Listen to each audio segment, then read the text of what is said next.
So pinagpalang umaga sa atin lahat. Ang worship service na ito natin sa ng Chapel of Worship Christian Faith Ministry para sa araw ng linggo, March 15, 2026.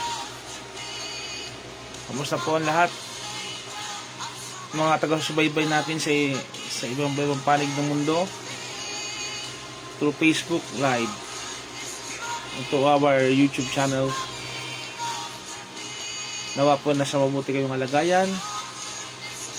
Pinupuri natin ang Panginoon sa anumang saan man tayo naroon, sa anumang dako tayo naroon. Ating panalangin ang nangyayari sa ibang bansa na nagkakaroon ng digmaan, nagkakaroon ng hindi magandang pangyayari sa kanilang mga lugar. Tayo makidalamhati sa kanila, iparamdam natin sa kanila ang pagmamahal natin sa pamamagitan ng ating pagsimbatya. Alam naman natin lahat na ang krisis na ito ay talagang darating at nasasaad na sa ating mga banal na kasulatan. Tayo mga Kristiyano, tayo mga mananampalataya, ay palaging magbantay at mag-ingat sapagkat nalalapit na pagdating ng ating Panginoong Hesus. Kinakamusta ko nga po pala ang mga kapatiran natin sa Chapel of Worship Christian Faith Ministry sa dako dyan sa Parkstone. Kapatid na Tatay Jimmy, basta po kayo dyan sa Bacoor. Alam ko po na busy po kayo dyan sa Bacoor. Diyan po kayo naghahanap buhay. Sama niyo po ang pamilya niyo dyan. Ayun din po ang naiwan niyo dyan sa Parkstone na pamilya niyo. Ayun din po si Tatay June. Sensya na kayo at narito tayo ngayon sa online dahil nga po sa hindi makakadalo po ang ating kapatid na Jimmy. Ngayon din po ay nasa trabaho din po ako. Sa lukuin nasa trabaho din po ako mamaya. Ating pong pagpapatuloy itong gawain ng Panginoon saan man tayo naroon, mapa-online man o physical man yan, ay mag-worship sa Panginoon, ay sumamba sa Panginoon, luwalhatiin natin ang Panginoon sa Espiritu at katotohanan. Let us worship our Lord our God.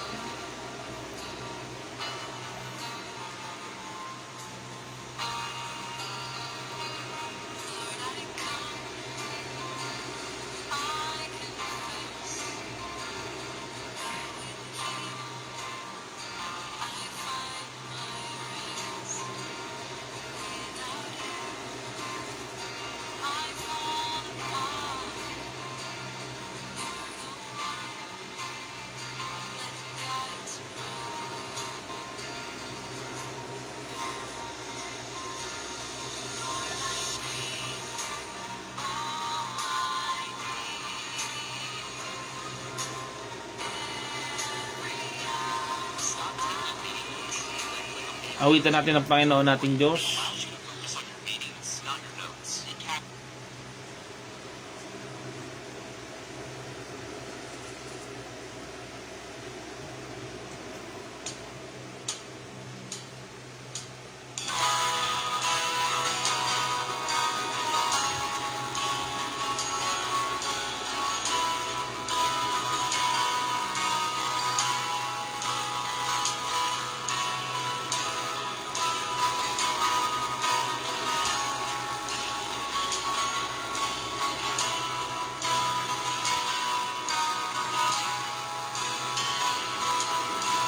Light of the world, you step down to the darkness. Open my eyes, let me see. Beauty that made his heart adore you. Hope of a life spent with you. Here I am to worship, here I am to bow down, here I am to say that you're my God. You're altogether lovely, altogether worthy, altogether wonderful to me. Amen, Lord. King of all days, also highly exalted, glorious in heaven above. Humbly you came to the earth you created, all for love's sake became poor. Here I am to worship, here I am to bow down, here I am to say that you're my God. You're altogether lovely, altogether worthy, altogether wonderful to me. You can follow the church page at Chapel of Worship sa FB page po.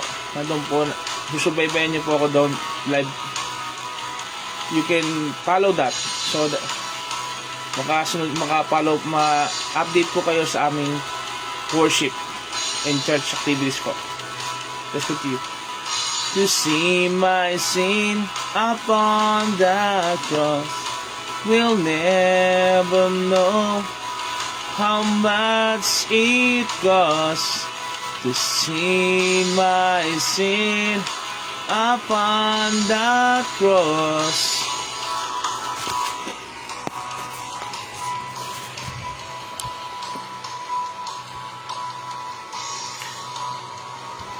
Upon the cross. Amen, Lord.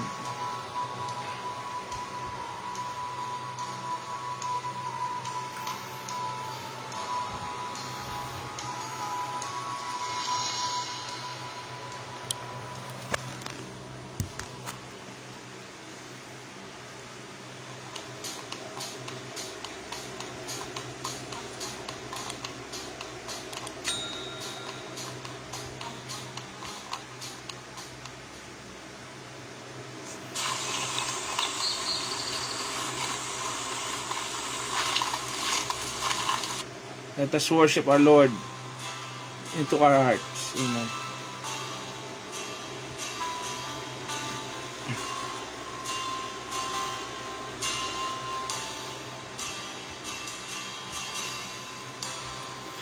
When the music fades and all that strips away, it simply comes. Long just to bring something that's so poor, that will bless your heart. I bring you more than a song, or a song in itself. It's not what you have required. You search much deeper within, through the way things appear. You're looking into my heart. I'm coming back to the heart of worship. It's all about you. It's all about you, Jesus. I'm sorry, Lord, for things I made, for it's all about you. It's all about you, Jesus.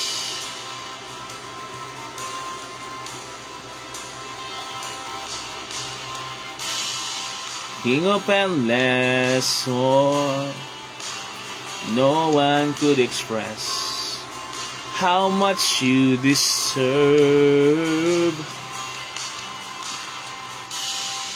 No one weak and poor, all I have is yours.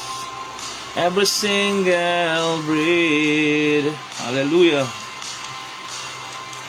I'll bring you more than a song, for a song in itself, it's not what you have required. You search much deeper reading to the way things appear. You're looking into my heart. I'm coming back to the heart of worship. It is all about you. It's all about you.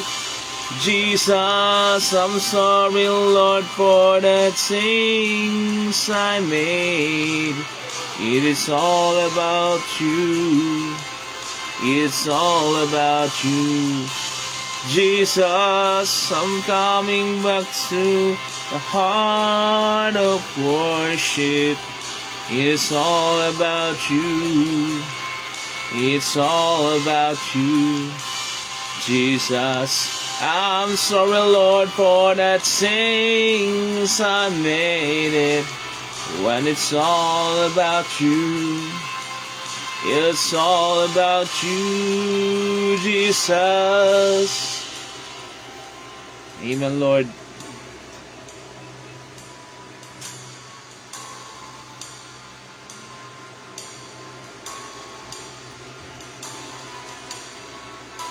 I'll bring you more than a song, more than a song.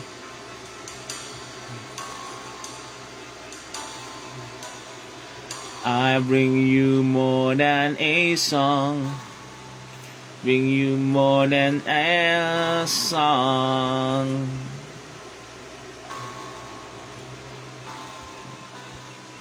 You're looking into my heart, into my heart.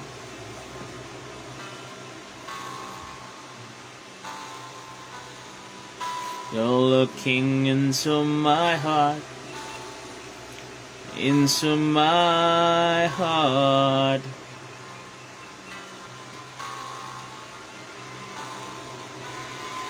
You're looking into my heart, into my heart.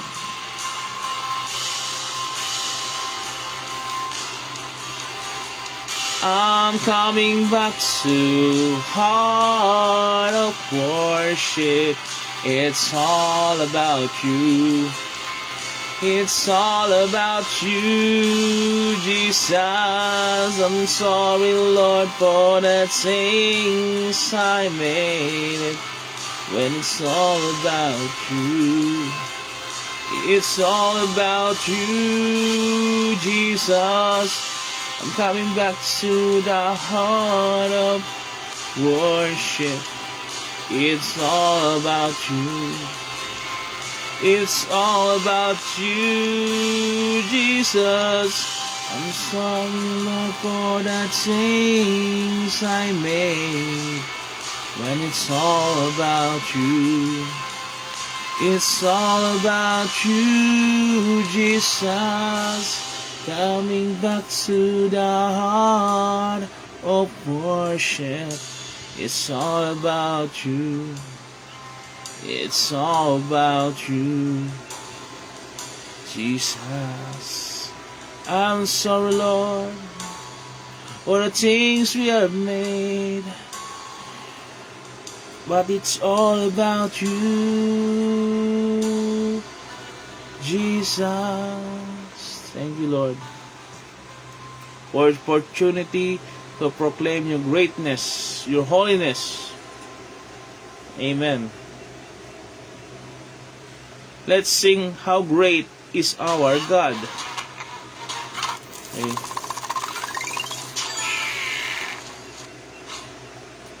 Let us proclaim His greatness, His holiness. Amen. Mga kapatid na Jonathan Pasilan, kamusta po kayo dyan sa abroad? Kasama ko po sa Messiah's Mission Ministry po. Yung kapatid na Jonathan, na hoping po nasa mabuti kayong kalagayan. at sa iba natin taga-subaybay sa ating live. Thank you po sa inyong pagsubaybay. Ang lahat ng papuri natin, gloria natin sa Panginoon Diyos lamang. Our God is beyond our limitation, beyond the time. Let us worship Him according to His greatness. Hallelujah. The splendor of a king, Lord in majesty, let all the earth rejoice, all the earth rejoice. He wraps himself in light, the darkness rises to hide, and trembles at his voice, trembles at his voice. How great is our God! Sing with me, how great is our God! And all will see how great is our God.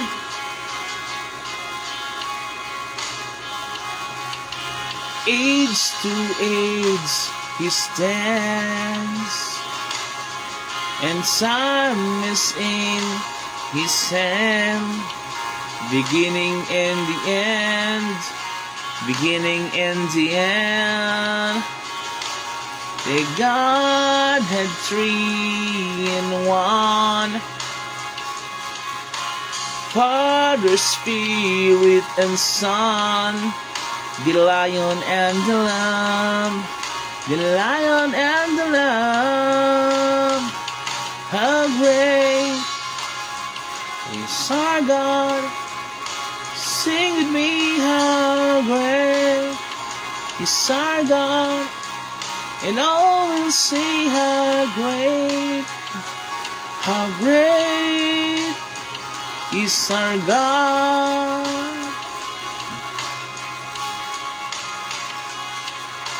Name above all names, worthy of our praise. My heart will sing, how great is our God. You're the name above all names. You are worthy of our praise. And my heart will sing, how great is our God.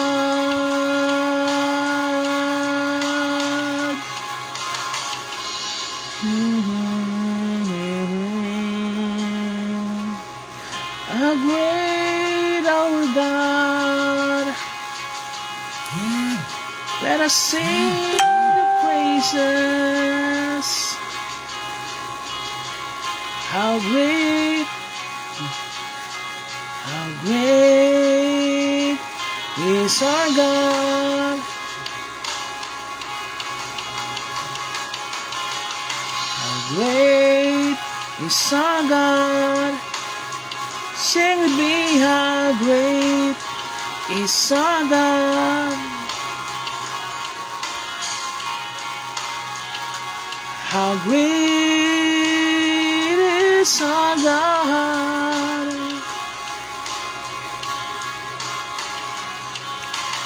Jesus is the Lamb.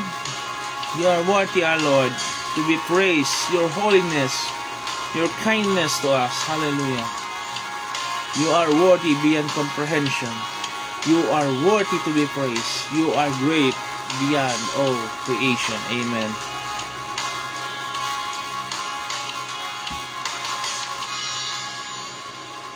Amen, Lord. Salamat po sa mga sarhento, kasamahan natin sa PNP, nakasubaybay. Sergeant Punsalan, okay. Thank you po sa inyo. Thank you po sa team. sa PNP na nakasubaybay po. Tuloy nating purihin, sambahin ng Panginoon. Ang gaya na sinasabi sa MBK, God-oriented, service-oriented, saka family-oriented. Kailangan balanse po ang buhay natin sa paglilingkod natin sa ating kapwa, sa pamilya. Po. Kaya hindi sa ating serbisyo. Let us worship our Lord our God. Let us sing Mighty to Save.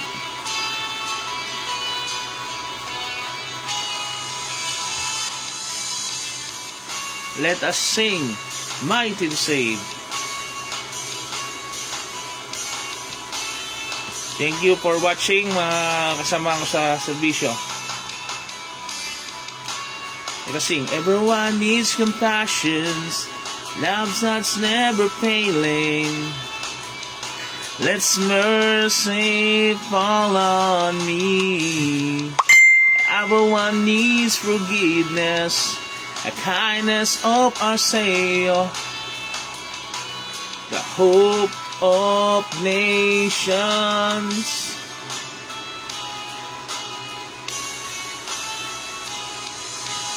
Savior, He can move the mountains.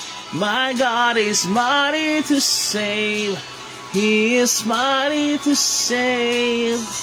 Forever, author of salvation. He rose and conquered the grave. He has conquered the grave.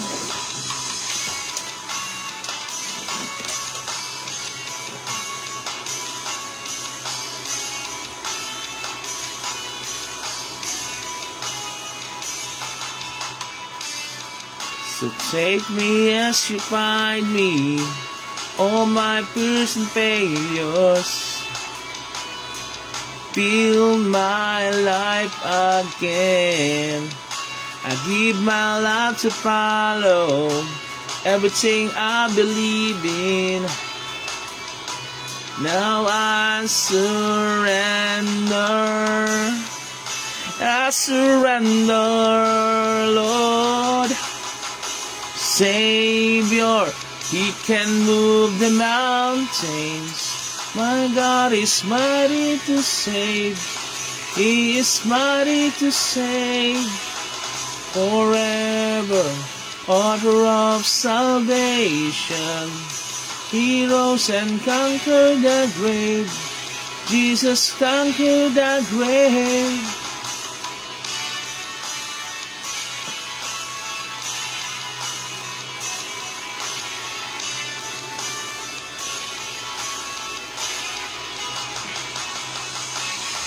Shine your light, and the whole world sing.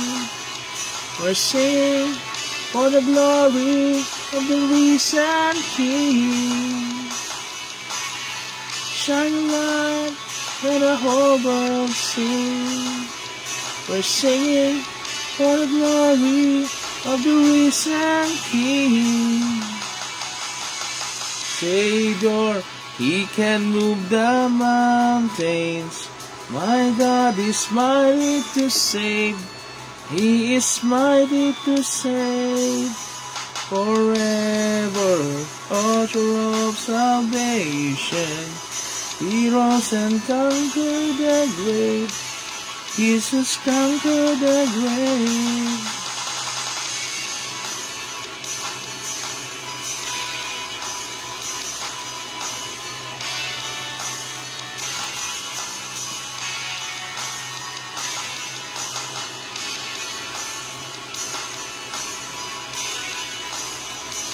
He rose and conquered the grave. Jesus conquered the grave. Savior, He can move the mountains. My God is mighty to save. He is mighty to save. Forever, author of salvation. He rose and conquered the grave. Jesus conquered the grave. He can move the mountains. My God is mighty to save. He is mighty to save forever, author of salvation. He rose and conquered the grave.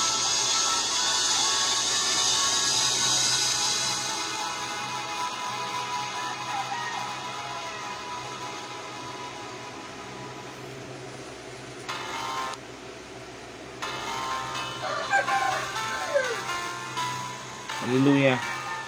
Let us praise and worship our Lord. Above all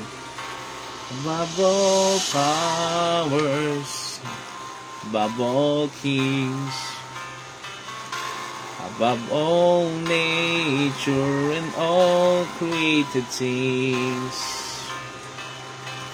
above all wisdom and all the ways of man. You were here before the world began.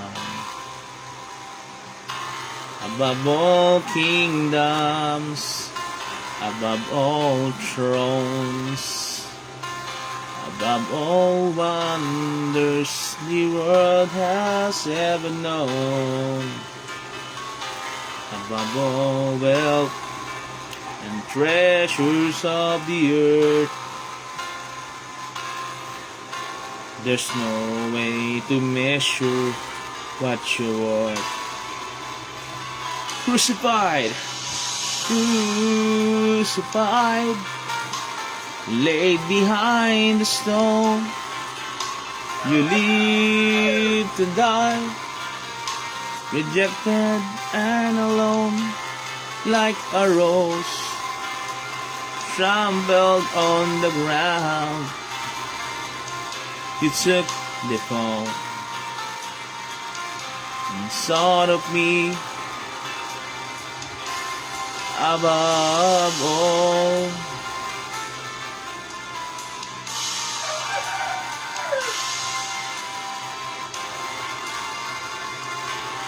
Above all powers, above all kings, above all nature and all created things, above all wisdom and all the ways of man. You were here before the world began. Above all kingdoms, above all thrones, above all wonders the world has ever known, above all wealth and treasures of the earth, there's no way to measure what your worth.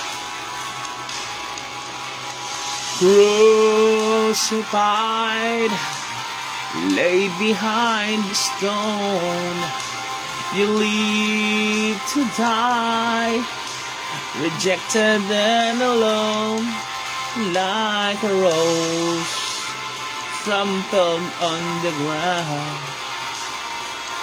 You took the fall and thought of me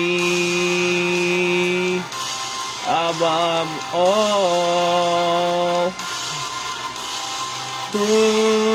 Crucified, laid behind the stone, you live to die, rejected and alone, like a rose that's trampled on the ground.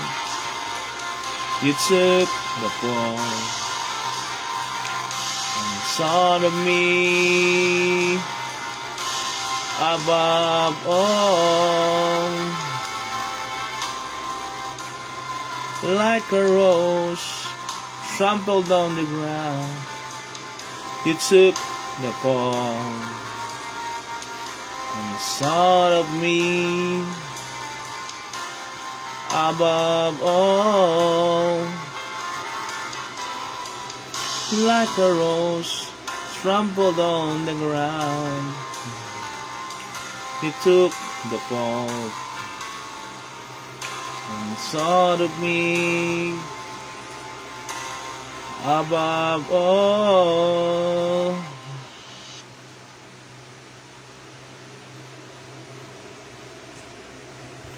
Let us worship our Lord, our God.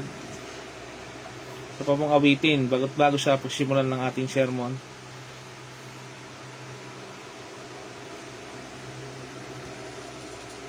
Monday.com is the best airport, and here's why. Let me show you some of the mind-blowing things thousands of...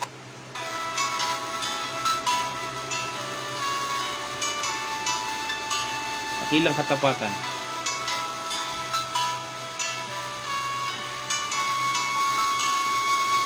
Sadyang kay buti ng ating Panginoon, magtatapat sa habang panahon, maging sa kabila ng aking pagkukulang, biyaya niya'y patuloy na laan.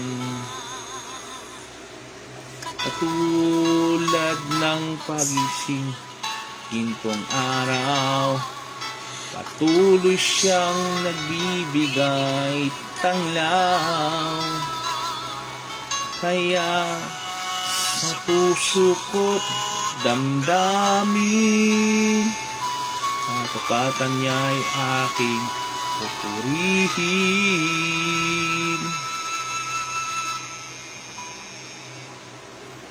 Dakila ka, O Diyos, tapat ka ngang tunay, magmula ka sa ugat ng aming lahi. Mundo'y magunaw man, aasahan kang lagi, maging hanggang wakas nitong buhay.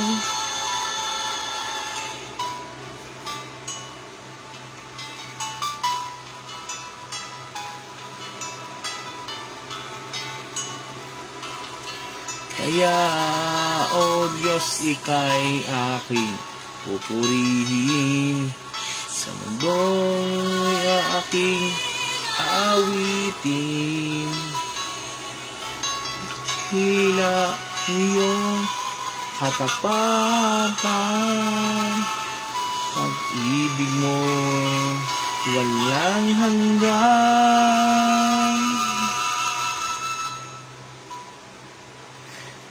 Dakila ka, O Diyos, sapat ka ngang tunay, magmula pa sa ugat ng aming lahi.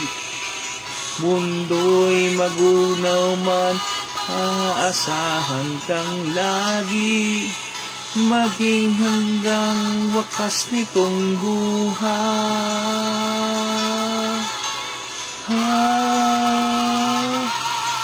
Dakila ka, O Diyos, sa habang panahon, katapatan mo'y matibay na sandigan.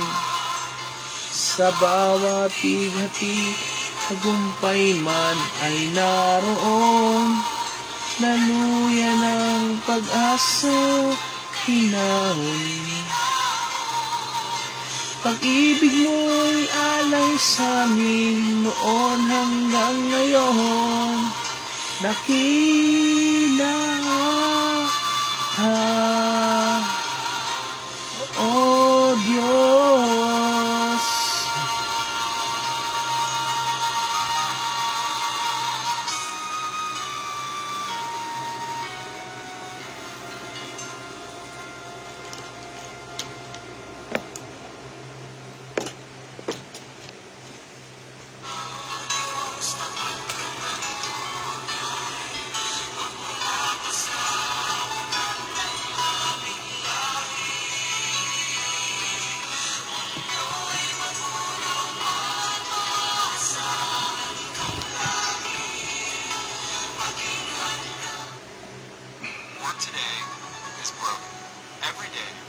Juggle so many different tools just to get work done.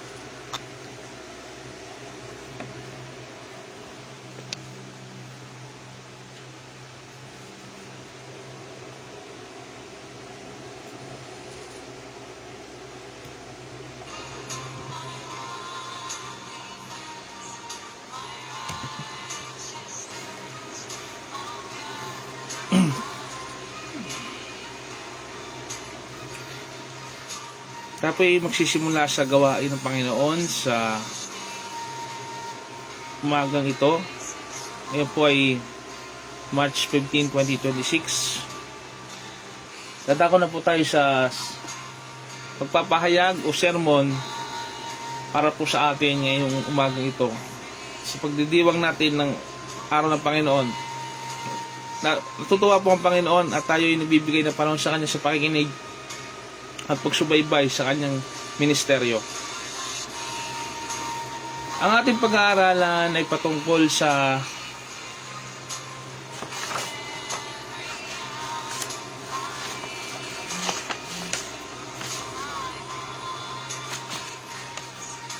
kay Barnabas.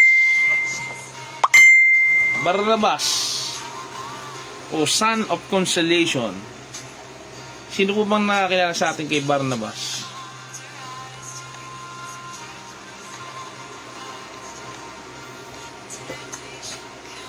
Pag-aaralan po natin ito sa makikita mo natin ang talatang ito sa Bagong Tipan. Kasahin po natin ang aklat ng mga gawa, kabanatay 4, versikulo 36. Basahin natin sa Bagong Tipan. Mga gawa ng Apostol, kabanatay 4.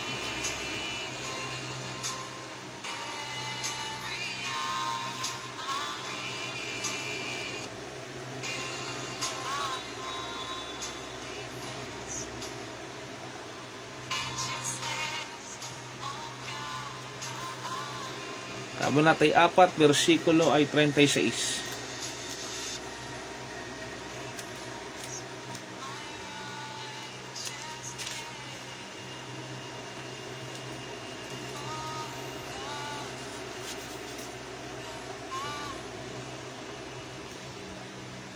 Gayon ang ginawa ni Jose, isang Levitang taga-Chipre, kaya't Bernabe ang itinaguri sa kanya ng mga apostol. Ibig sabihin, matulungin. Ipinagbibili niya ang kanyang bukid at ibinigay sa mga apostol ang pinagbilhan. Purihin ang pagkabasa ng salita ng Panginoon Diyos. Mababasa natin ito sa Bagong Tipan na ang mga pangalan sa Bagong Tipan, halimbawa na lamang ay ang pangalang Jesus o Isa, Yeshua, o ang pangalang Pedro, o ang pangalang Mateo, o ang pangalang kung ano mang pangalan, John, ay may kahulugan. Halimbawa na lang ito sa ating tagapagligtas. Ang pangalang Jesus ay nangangahulugang ang Diyos ang naliligtas. Kapag sinabi namang Emmanuel, ang kahulugan nito ay kasama natin ang Diyos. Pag sinabi naman natin Juan, ang ibig sabihin nito ay nahabag ang Diyos o kinaawaan ka ng Diyos. Tayo pa ay magpatuloy sa pag-aaral ngayon ng gawain ito, Chapel of Worship Christian Faith Ministry through online. Nawa po ay nakasubaybay po kayo. Nawa po ay marami po ang mabibless ngayong tayo ay sa kasulukuyan na sa krisis. Marami po nangyayari. Pagtaas ng gasolina, kakaroon ng epekto po ng digmaan. Tunay nga po na kailangan natin ng Panginoon sa buhay natin. Kailangan natin ng pananampalataya. Kailangan natin kumapit sa Panginoon upang hindi tayo mawala ng ano sa buhay na ito.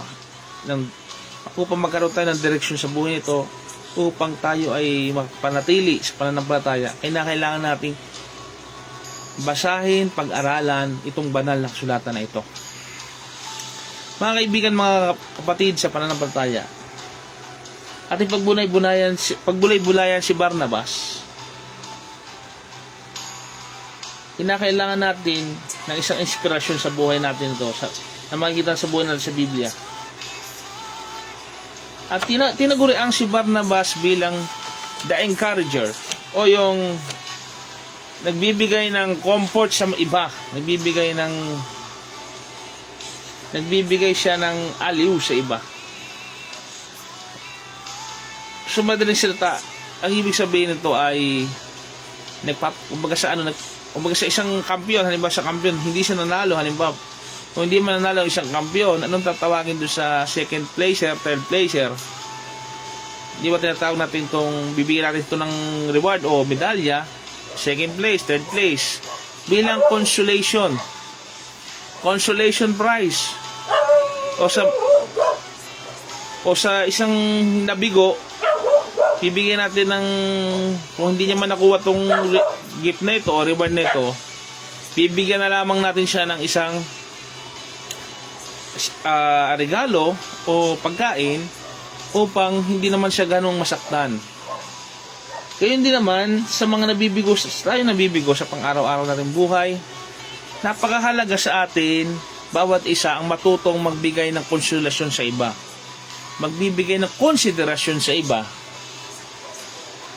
Mga kapatid, ang konsolasyong ito upang hindi sa dinadanas natin sa buhay na ito, hindi man sila nakaranas ng ginhawa o naranasan ng pagtatagumpay, maipadama natin sa kanila na hindi pa tapos ang laban sa buhay na ito, na hindi pa tapos, at wag silang malulungkot dahil meron silang kasama sa buhay na ito.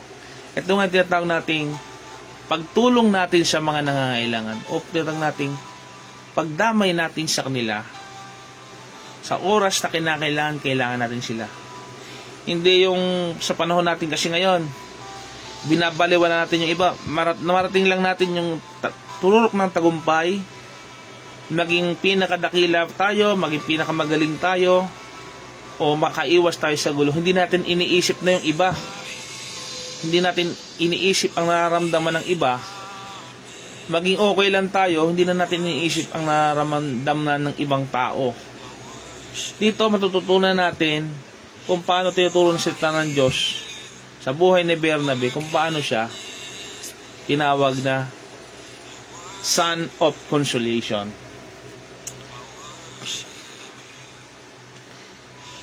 That was surname of Son of Consolation. Yan nga. Son of, pag sinabi natin son of, the means in Greek of making nouns adjectives. Noong unang panahon kasi,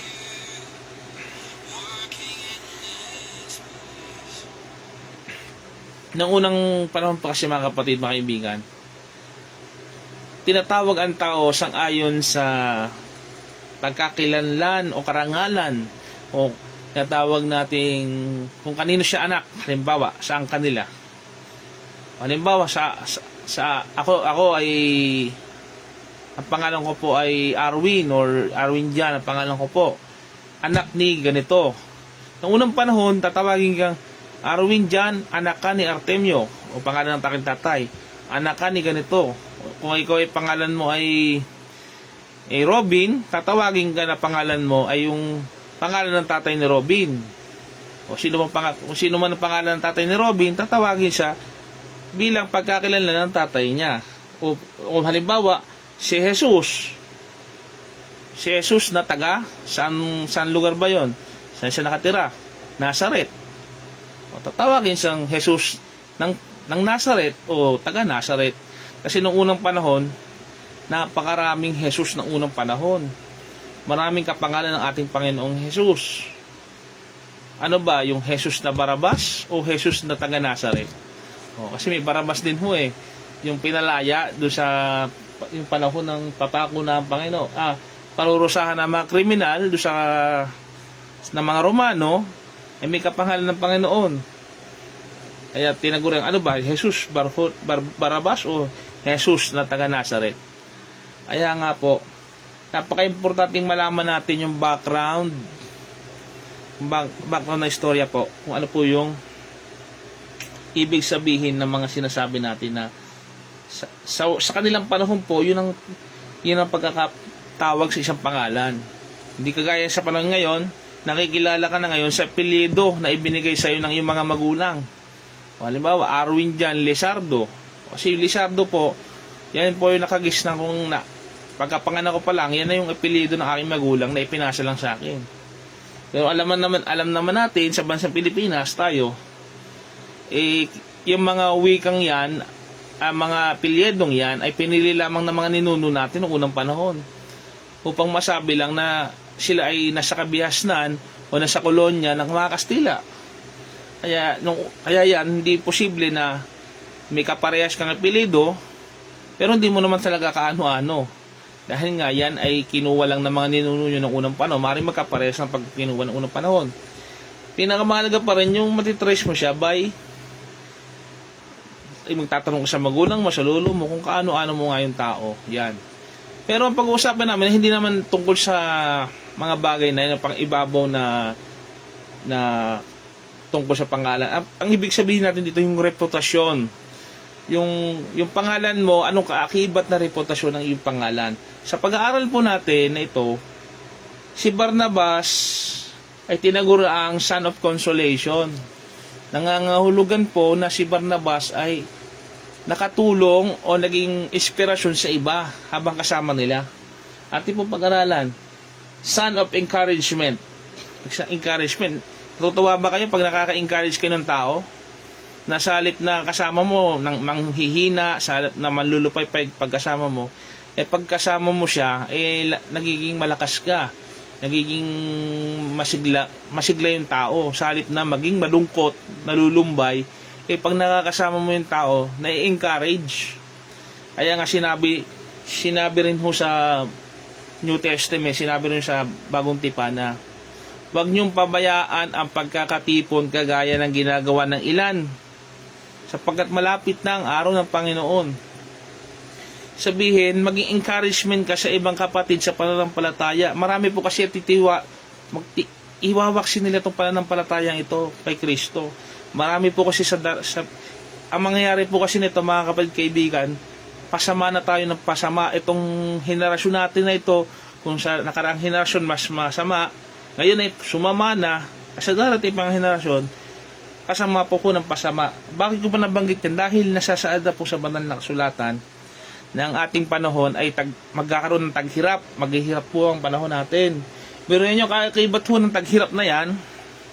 Siyempre kung wala nang makain ng mga tao, kung wala nang masusubok talaga dyan, kung talagang ganoon pa rin ang ugali nila, kung naghihirap na nga sila magiging mabait pa rin sila.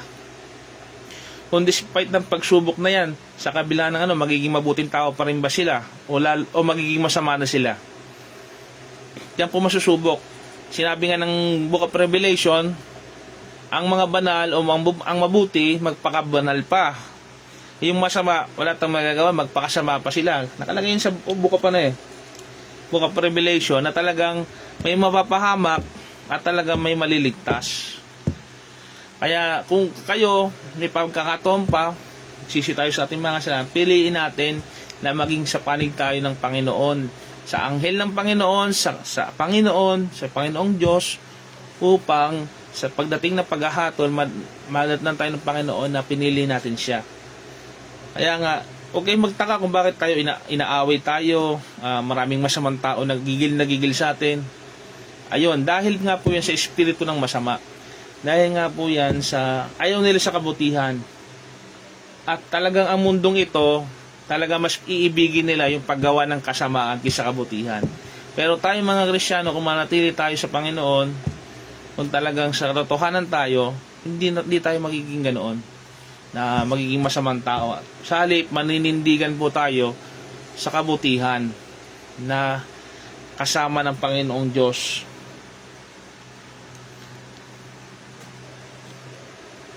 Tinawag ng Panginoong Hesus ang mga alagad niya sa kanilang mga pangalan. Kung naalala nyo, si Simon Pedro, halika, gagawin kitang mamamalakayan ng tao. Sinabi kay San Pedro. Tinawag niya si San Mateo, isang maniningil ng buwis. Despite ng makasalanan, tinawag niya si San Mateo. Sinabi niya pa nga kay San Mateo na inaano pa nga siya ng mga mataas na pare, yung mga sinasabing mga dalubhasa sa batas at mga banal, sasabihin nila, kaibigan ng mga makasalanan at sumasama sa mga makasalanan, di ba hinuhusgahan nila ang Panginoong Hesus.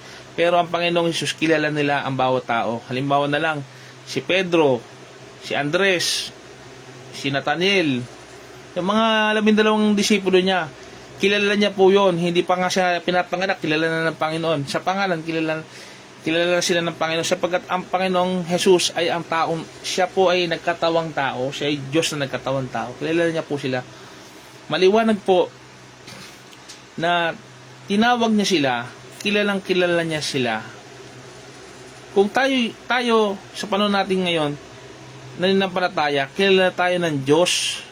Hindi ka pa nakikinig sa akin ngayon, hindi ka pa ngayon ay di aksidente na napanood mo itong programang ito, ay kilala ka na ng Diyos sa pangalan. Maniwala kayo, kahit yung address natin o tirahan natin, pangalan natin, lahat ng detalye, ultimo buhok natin sa ulo, kahinaan natin, alam ng Diyos ang lahat tungkol sa ating pagkatao at buhay. Kaya sino pa tayo para tumanggi sa Panginoon, sa panyaya ng Panginoon na sumunod kayo sa akin, sabi niya. Maging alagad tayo niya, maging tagasunod tayo ng Panginoong Jesucristo. Ang ating pag-aaral na ito na patungkol kay Barnabas ay matatagpuan natin sa Bagong Tipan. Si Barnabas kasi may katangian na kailangan nating magampanan din. Alam naman natin na yung mga taong nababasa natin sa Biblia, hindi aksidenteng naririto sila. O bakit nasulat yung buhay nila dito. Naririto sila upang pag-aralan natin, bulay-bulayin natin, upang sa ganun, yung mabuti kunin natin at ang masama iwaksin natin. Yung masamang nakalagay dito, huwag natin gayahin, at yung mabuting naririto sa Biblia, yun ang gagayahin natin. Intindihan po ba natin? Yung buhay po ni Barnabas, the son of consolation, o pagiging matulungin. Okay, aralin nga po natin yung kay Barnabas, yung sino ba si Barnabas? A Levite. Alam natin pag yung Levita, di ba? Levite. Ang Levita, yun yung pangapare. Sa 12 tribo ng Israel, ang Levite yung mga pari po. Sa mga paring yan, mga paring Levita, doon po nakabilang yung pinagmulan niya. Priestly tribe of Israel. Basahin nga natin mga Gawa Kabanatay 4 versikulo 36.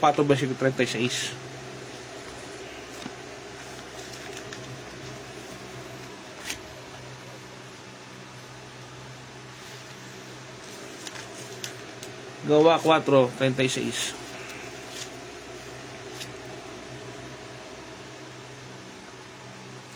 Gayon ang ginawa ni Jose, isang Levitang taga-Chipre.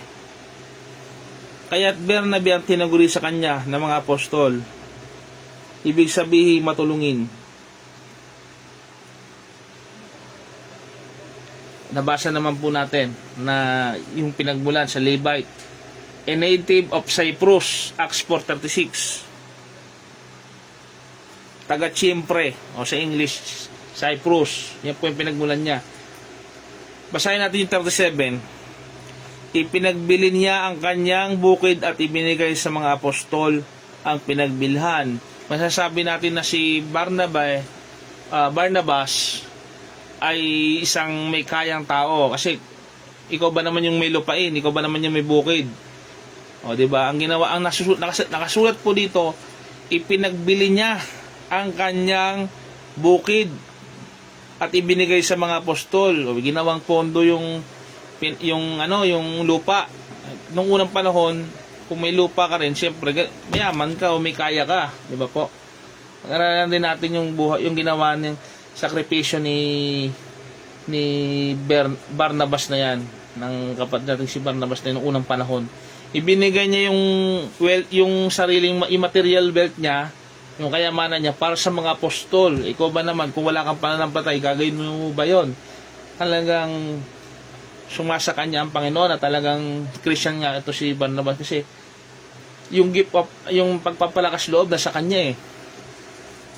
Bilang isang mabuting tao at may banal na espiritu, basahin niya natin yung mga Gawa Kabanatay 11 versikulo 24, 11 verse 24. Mga Gawa Kabanatay 11 versikulo 24. Mabuting tao si Bernabe, puspos ng Espiritu Santo at matibay ang pananampalataya. Kaya marami siyang nadala sa Panginoon. Tingnan niyo po yung nakalagay sa banal na kasulatan, mga Kristiyano. Ito po nakalagay. Ulting nga po natin. Mabuting tao si Bernadette. Bukod sa pagiging mabuting tao, puspos pa ng Espiritu. Ayun, marami siyang naakay sa Panginoon. Ang pagiging mabuting tao at pagiging paspos ng banal na Espiritu ay isa sa mga susi upang tayo ay magkaroon ng encouragement sa ibang Kristiyano, gayon din naman po upang may maakay pa tayo sa pananampalatayang ito sa Panginoong Hesus. Si Barnabas, kung ano yung ibinansag sa kanya bilang son of consolation, isinasagawa niya po yung pinangalan sa kanya. Bilang mabuting tagapag-aliw sa iba, bilang mabuting encourager sa iba, isinabuhay niya po yung pangalan sa kanya. Siya ay naging tagapagpalakas sa iba sa pamamagitan ng pagtulong sa iba. By providing a financial support, nagbibigay po siya financially, material wealth, nagbibigay po siya sa iba. Basahin po natin yung Acts 4:36 to 37. Malinaw po 'yon. Acts 4. Ayan, katulad ng sa anumang gawain ng Panginoon, napakalaking tulong po talaga kapag yung nalalaman natin na may nagsusuporta sa gawain, hindi lamang po sa financial, kasama din yung moral, kasama na din po yung pananalangin nyo. Malaking bagay po yon na may naniniwala sa gawain ng Panginoon, may sumusuporta sa gawain ng Panginoon. Napakalaking tulong po ito at nakikita po ng Panginoon yan, yung mga ginagawa po natin yan. Acts 4 verse 36 to 37. Gayon ang ginawa ni Jose, isang Levitang taga-Chipre, kaya't Bernabe ang tinaguri sa kanya ng mga apostol, ibig sabihin, matulungin. Ipinagbibili niya ang kanyang bukid at ibinibigay sa mga apostol ang pinagbilhan. Isa po magbigay na tao itong si Bernabe po. Was an encouragement by providing recommendation for Saul. Siya ay nagbibigay ng pagpapalakas sa iba, encouragement, sa pamamagitan ng pagre-rekomendasyon. Halimbawa, binibuild up mo ako. O yan. Sa mga kasama natin sa trabaho, kung binibuild up mo ako yung hepe, o sa halip na bigyan mo ko ng masamang ang ginagawa mo, tinutulungan mo ako maging good name sa mataas sa atin. Sa halip na nung kabaligtaran, alam niyo po yung paninira, yon, masamang bagay po yon. Pero ang ginagawa natin, yung encouragement, sa halip na paninira, ay ibinibuild up po natin. Kasi yung paninira, lason po yan eh. Yan po yung sumisira sa kapwa-tao natin na sip-sip kasi siraan mo yung iba. Ang maganda po dyan, yung maging encouragement ka sa iba. Sa halip na gagawin mo yung paninira sa iba, pagchichismis mo sa iba, ang gawin natin sa ating mga bibig ay yung i-build up natin yung tao. Ayan, masipag yung taong yan. Ayan, yung taong yan, mapagkatitiwalaan yan. Kung totoo naman mapagkatiwalaan, ba't ayaw nung sabihin? Kung totoo namang masipag yung tao, ba't ayaw nung sabihin sa, hindi yung sasabihin natin yung paninira sa tao. Ito, mababasa natin dito na, naging sa church, ganun din po. Sa na puro kasi paninira sa ibang relihiyon, ibang denominasyon, o ibang preacher, pati pastor, sisiraan. Ang gawin po natin, i-build up po natin ang bawat isa upang ma-encourage. Pag may nakita akong pastor dyan na nangangaral din, i-build up ko. Si pastor, magpatuloy ka sa pagpapastor mo at talagang maglingkod ka sa Panginoon. Salit na, mas magaling ako sa iyo kaysa sa iyo. Hindi po encouragement yon. Kinakaaway mo yung salita ng Panginoon na maging encouragement ka sa iba. Ito, mag-recommend tayo ng, halimbawa, sa naghahanap ng trabaho. Di ba may trabaho itong isa na nangangailangan? I-build up natin itong talagang mapagkakatiwalaan tao upang makahanap ng trabaho naman. Upang magkaroon siya ng encouragement po. Hindi lang po sa pananampalataya, sa iba't ibang aspeto ng ating buhay, may i-apply po natin ito. Basahin natin yung Acts chapter 9, verse 26 to 27.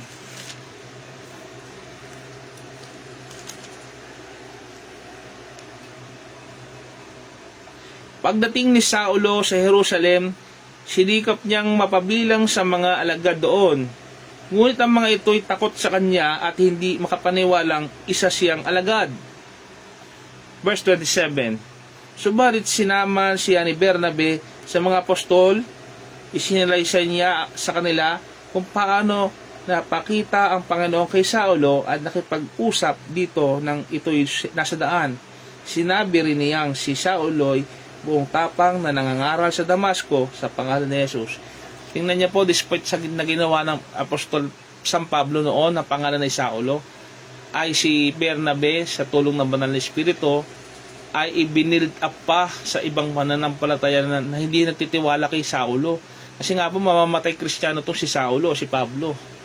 Nung una, dahil sa kanyang pananampalataya sa reliyong Judaismo. Pero tinawag nga ng Panginoon itong si Saulo, si San Pablo, tinawag na ng Panginoon at nagbago na. Despite nun, nangaral si Pablo ng buong katapangan. Alam naman natin noong unang panahon, pag nangangaral ka gaya nito, o pinoproclaim mo, ang Panginoong Yesus noong unang panahon, papatayin ka. Pero sa panahon ngayon, may malaya po tayo, sinasamantala po natin. At praise the Lord, talagang malaya tayo sa pangangaral dahil nasa bansa po na tayo na malaya po. Ipagpatuloy po natin. Acts 11:25-26. Mga gawa, 11 verse 25-26. Nagpunta si Bernabe sa Tarso upang hanapin si Saulo at nang kanya'y natagpuan ay sinama sa Antigua, isang taong singkad. Silang nanatili roon kasama ang iglesia at nagturo sa mga maraming tao. At doon sa Antigua, unang tinawag na Kristiyano ang mga alagad.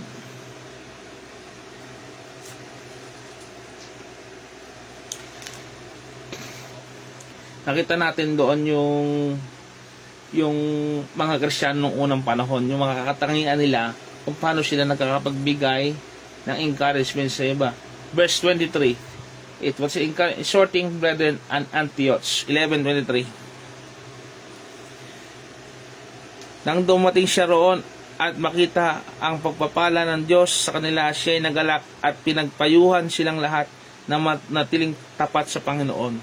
Yung mga encouraging word, yung mga encouraging yung presensya natin, yung pagiging mabuti natin sa iba, yung pagiging mabuting tao natin sa iba, yan po ay encouragement. Kaya piliin natin maging mabuting tao sa iba, sa halip na maging toxic tayo, maging kalaban tayo ng iba. Piliin natin maging bida tayo sa ibang tao, lalong-lalo na sa kapatiran natin sa sambahan. Sana sa loob ng sambahan, sa loob ng iglesia ng Panginoon Diyos, walang makita sa iguro sa ating kontrabida. O dapat tayong lahat ay magkakampi dahil tayo yung lahat ay tinawag ng Panginoong Diyos. Ngayon din po sa iba na hindi pa sumasampalataya sa Panginoon, nawa, madiscover nyo po itong kapatiran Kristiyano, na dito po yung pag-asa natin sa buhay na ito at sa buhay na walang hanggan. Hindi natin kakampi ang mundong ito. Ang mundong ito ay sisirain tayo nito. Ang mundong ito ay mawawala. Subalit ang nanatili sa Panginoon, habang buhay po tayo magkakasama.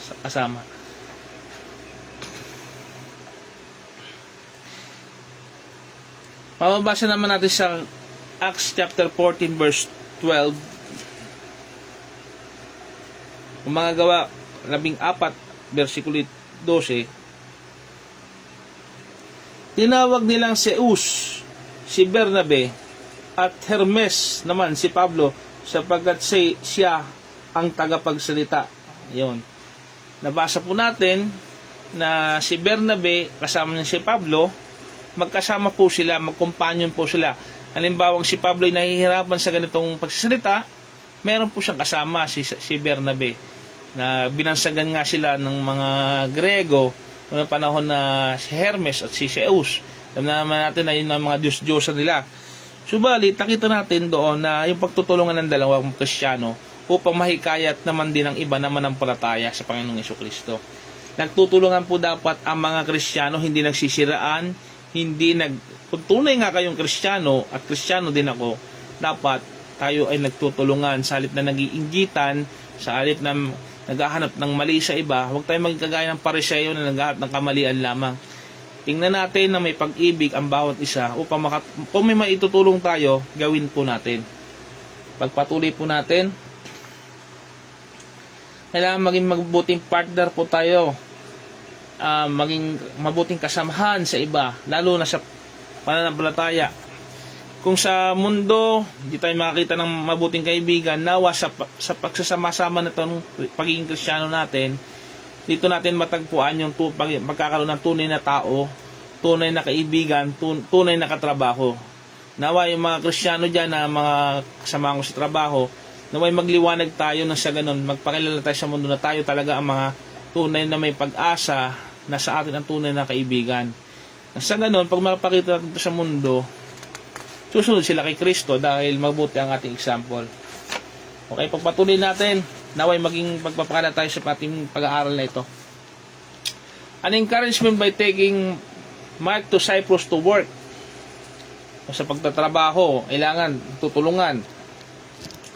O ganyan din sa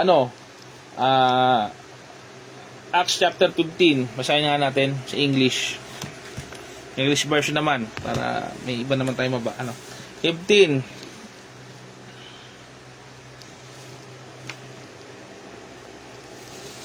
Acts of Apostles chapter 15, 36 to 39.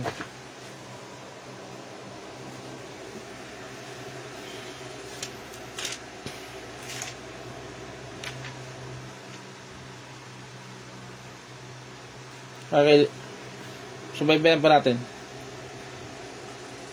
And some days after Paul said unto Barnabas, let us go again and visit our brethren in every city where we have preached the word of the Lord, and see how they do. And Barnabas determined to take with them John, whose surname was Mark. But Paul thought good to take him with them, who departed from them from Pamphylia, and went not with them to the work. And the contention was so sharp between them that they departed asunder one from one another, and so Barnabas took Mark and sailed unto Cyprus. Yan po yung sa English po. Sayan po natin sa Tagalog. Mga gawa ng apostol.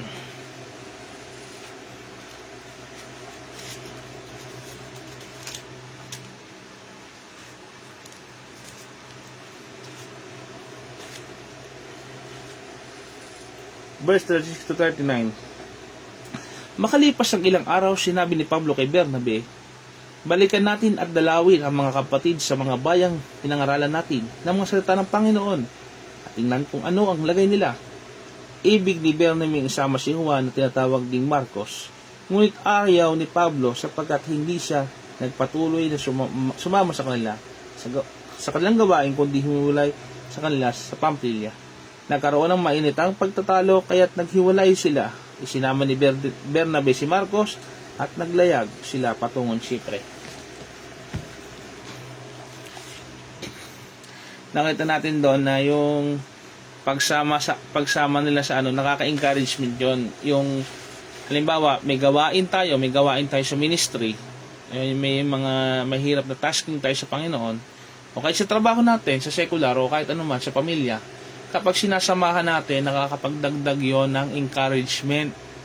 Kung ating buong pusong sasamahan, siyempre, yung presence natin dapat nandoon din. Hindi yung sinamahan nga natin, pero napipilitan o ayaw talaga. Maganda yung encouragement na genuine.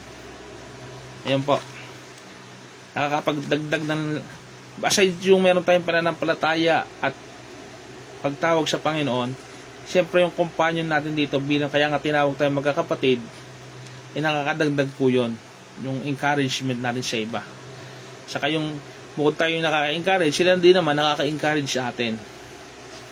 God would have us to be tinawag tayo para maging encourager sa iba. Nagbibigay tayo ng encouragement.